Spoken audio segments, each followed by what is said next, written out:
Hello, everybody. This is Captain Kyle. I'm at the Great Philly Comic Con with Bruce Boxleitner, who has been in a number of great shows. Scarecrow and Mrs. King, I remember you way back then. Yeah. Of course, Babylon 5, and you're a program in Tron. Yes, I was. How are you enjoying the con? So far, so good. Yeah, this is our first day, Friday. Hopefully tomorrow, Saturday, will probably be a little busier. Quite a bit. People have jobs, and stuff like that. So they. What is this job thing you're talking about?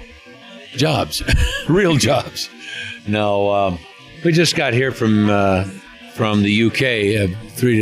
Got in here last night, and we were in the UK 2 nights before that. So I'm a little jet lagged. So I can understand that. Now, when you're in, so I'm sitting. I'm not really this short.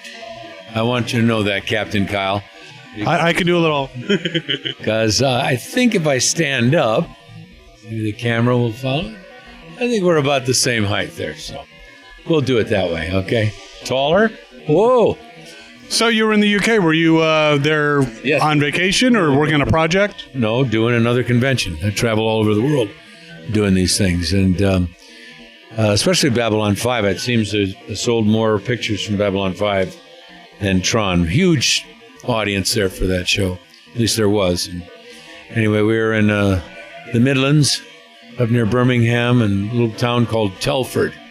So anyway, I was there with Claudia Christian and a whole bunch of good people. So that is awesome. So since you were on Babylon 5 and you've got this definite cult following, do you find those fans different than other fans? Well, Tron fans are the same way. They don't know. They like both, but they have their preference. That's what I always think. It's about the only two real science fiction characters I played. Everything else was westerns and Secret Agent and Scarecrow and Mrs. King, and but their fans are fans. I mean, they have their preferences. Absolutely. And you did westerns, and I understand. I started in westerns. In fact, I started in Gunsmoke. That's how far back I go. So. And do you still ride horses? Sure. When I can. I not so much anymore. I used to own them. 20-some years I had owned horses, but I've downsized my life now, and doing a lot of traveling. My wife and I. She's sitting over here in the corner, but just did NCIS. It was on this last Tuesday night. Luckily, we DVR'd it, because then otherwise I'd have missed it. Things like that. But mainly just, it's not that I don't want to work. I'm not working as much, and that's kind of okay. I paid my dues, so I'm kind of enjoying life now. Trying to get a lot of traveling in, and conventions are a good way to do that, by the way. I wish we were in Philadelphia, because it's one of the few cities in the United States I really don't know that much about. And I know we're outside of it, and this is all I've seen, but when you do conventions, it seems to be one convention center to another. They kind of blend into each other. But I from what I flying in last night, it looked like a beautiful city. I'd love to have seen it. So. Well, why don't we go for cheesesteaks after this? I would love to. I probably won't even have a Philly cheesesteak here, because our limo driver last night, the guy who picked us up at the airport, he said the better ones were in town. I could kind of say that. Yeah, probably. So you go to a lot of conventions, and you see a lot of people who are dressed in costume. What do you think about these cosplaying people? Well, I think it's healthy. I think it's fun. I've watched this whole phenomena grow from, there weren't a lot of them, and it really started off in San Diego at a comic book convention that became San Diego Comic Con. I've heard of that. And it's a weekend of 150,000 people. It's still the biggest of them all. I think there's others that are encroaching on that. So this phenomena is obviously something that it gives people a chance to get in touch with their inner geek. Because I really believe everybody has it. It's just, are you willing to face it and let it out, And I think it's great for people. Me, I wear costumes for a living, so there's no thrill in it for me at all. But for people, they get to express themselves. And I think it's it's good. There's a few. This guy right here, he's feeling it, you know. Oh, there's a lot of people. Ball. Now we have this guy here. He's got to be cold. He's out of Mad Max here, and he has no clothes on whatsoever, and except in strategic places. But come on, he's enjoying himself, and there's nothing wrong with it. Plus, it's a great moneymaker, and it's a great opportunity for people like myself who have done these movies and television shows to actually grasp the impact that you caused. You know, Hollywood is in a bubble, a huge bubble over Southern California, and they don't know what the audience is really doing. You know, I always say we make movies and television for each other there, but there's an audience out here, and I always encourage them, get out and do one of these things. You actually get to meet the people that you've been doing this for. It's not for each other; it's for the folks. You know, and I enjoy it. We get to talk like you walked up and talked to me, and I talked back, and now here we are. His daughter's behind the camera there, right? Not daughter. Did I make a mistake? Cut? No. See, in film we can always just cut. Well, I do edit these things. Okay. Well, we can leave that out. But no. And then again, people caught on to this. My first one was in 1995. Because the people on Babylon 5 were starting to do them, and I think Star Trek really started it all with the Trekkies, but everybody else got in on the thing saying, "Hey, this looks kind of fun." I wasn't a Star Trek fan, but maybe there was something, and blah blah blah, and so everybody got on it. Now everybody does it. If you have a show on the air, it's no longer just a sort of nostalgia thing for people. It's who's ever currently on the air. Go off on the weekends and do it. So it's quite interesting. It really is. There's LeVar Burton over there. I remember when he was Kunta Kinte and the probably the most groundbreaking thing at the time, miniseries, Roots. Yeah, he was a star. More people saw that in the world than anything else at the time. Worldwide audience. So, and he's a great guy. They're all good. Marina Sirtis over there. We were on competitive shows, but friendly competition? Friendly, always, yeah. So, let me just ask, since you've been to a lot of cons, is there a particular moment when a fan has come up to you that's very memorable, that was just like over the top, they were excited, or just a little crazy, whatever stood out? I just had one today. My wife was in tears after he left. This gentleman revealed to me that Babylon 5 was extremely important to him, that he has suffered over the years from extreme depression.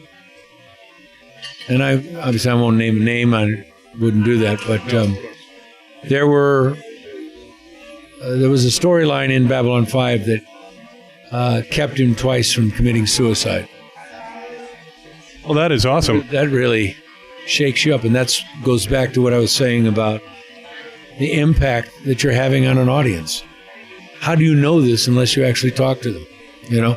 Absolutely. So that kind of moved me today, and I said, and he quoted these lines to me that were he would always remember them. And I said, well, don't you forget them, please. So, because it's kind of awesome, It is awesome. To reveal that to me.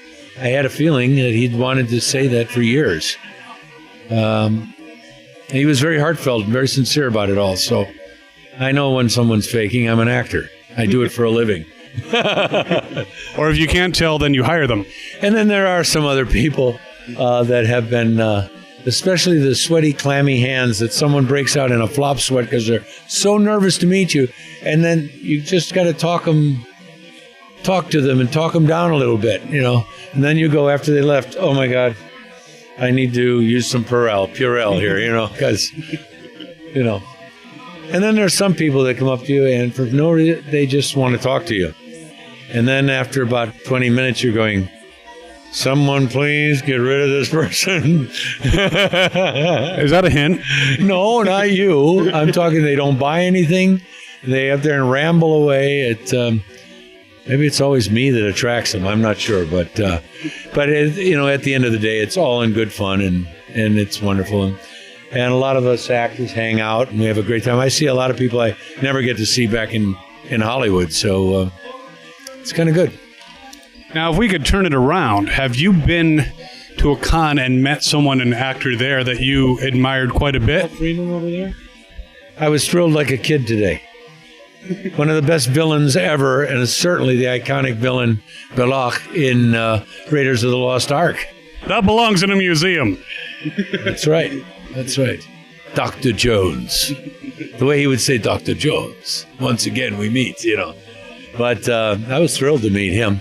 I've met 3 of the Doctor Who's. Bill Shatner, I've actually sat next to him. And that, to me, if there's a space captain, he was the guy that started it all. And, Leonard Nimoy. I've done cons with all of them. Went to Germany with Leonard Nimoy and a lot of the Star Trek people when I was the only non-Star Trek guy there. Did they make fun of you? They tried to. I took care of them. But no, they're great. And, it's something I never pictured doing before Babylon 5. But then everybody else was doing it, and I thought, well, I'll give it a try. Seen a lot of the country, and indeed, certainly the United Kingdom and Germany and Italy. Had one great convention. Listen to this real quick. My payment was to go. I went to this thing was for only 100 people. It was in a small town in the mountains. It was called little ancient medieval town called Fuji, and it had like hot mineral baths in the mountains. And the Romans actually started it. And for 4 days in this hotel, this ancient hotel in the middle of the city, of the village. That was it. You ate. You had 7-course meals. You ate with the people that paid, and it was only a few of us. It was like 3 or 4 of us from it. And you paid for it. They paid to stay there and wine and dine with their favorite personality. And after that, I didn't get paid in money. I got paid with 8 days and nights in Rome for free. All meals, everything, taken care of. And I ate like, oh my God, like a king, like a Caesar. And I actually got to tweak it in about 10 days. And I had a car and a driver at my disposal, and the woman who ran it, who would give me a personal tour, a walking tour of all of Rome. Now, that is awesome. That was one of the greatest conventions I've ever been to. And I took advantage of every bit of it because that was something right off my bucket list, I definitely can't blame you for that. No. So is there anything that you're working on other than going to cons? Any projects that you have coming up? Not at the moment. No, I'm as we say in Hollywood, between engagements. So who knows? Are you on social media so people can find out when you have one? On honey? Twitter, Facebook, and Instagram under Boxleitner Bruce. That's my wife / publicist / slave driver / no. I love her dearly. We can edit that out if you command it. At Boxleitner Bruce on all of those things. Instagram, right, we'll put Facebook. some links down in here so everyone can see it. Yeah, I'd love it. Appreciate it. All right, now way you'd catch up on anything that might come up, because I always I just did NCIS, so it was on last Tuesday already. That's before we left for the UK. And then that's it. So, all right, so I have 3 very invasive and important questions that I always kind of ask. What is your favorite ice cream flavor? Oh, God, I'm very boring. Vanilla. I love vanilla in anything. Taste it. And high five. Okay, high five that. And everyone says, vanilla? Yeah, I think that's one of the greatest flavors ever. Sometimes I go French vanilla. Yeah. Oh, yeah. French vanilla is good. Yeah. And what else? Okay. That's the only question? No. We got 2 more. 2 more easy ones. I'm lactose intolerant, so I don't eat ice cream anymore. But if you have some non-dairy vanilla, I love that. Or we can give you some Lactaid. Or a Lactaid pill before, yeah. Right. Okay, so when you were young, and you had to make a little bit of extra cash, what did you do for, like, to do that? Were you a paper boy, mow lawns? What did you You do? hit that, mowed lawns, and then I also worked for the park district during the summers, and I mowed all the public lawns, filled potholes. I did all that stuff, from the back of a truck with tar, Oh, God, I worked. We had my father ingrained a work ethic. As soon as I was old enough to work, I did. But my favorite one, and it's probably had more impact on my theatrical life, is that I was an usher in our hometown movie theater. And at that time, it was about 4 of us high school kids. We worked for a family-owned, before the Cineplexes, when it was your local movie theater. We were the janitors. We ran the ticket office, the concession stand, and were the ushers. We ran it, and the boss would come in on Friday nights and check up and get the stubs and all the pay things. And so I used to stand inside. This is when you had to take people to their seats with a flashlight. And then I would stand back and I would memorize. If they were a favorite movie, I'd do the dialogue with myself along with them. And it inspired me, because I always wanted to be in the movies. We had television at home, but this was a way to really study a movie when you had it for 8 days or something like that. So. See, I never know where these questions are going to go. Who knows? Who knows? So, final question. If you could have any superpower, what would it be? I could just disappear right now and be back home in my bed in Los Angeles. That means I could beam me up, Scotty, All right, teleporting. We'll call it teleporting. Teleporting, that's sweet. Yes, I should know that. All right, well, I think we've taken up enough of your time, and I think you got people waiting. They talk too much anyway. No, we love it. Jet lag does that, and a little too much tea. So, but thank you so much. Thank you, Captain Kyle. My pleasure, and everyone, thanks for watching, and as always, have fun and cosplay on.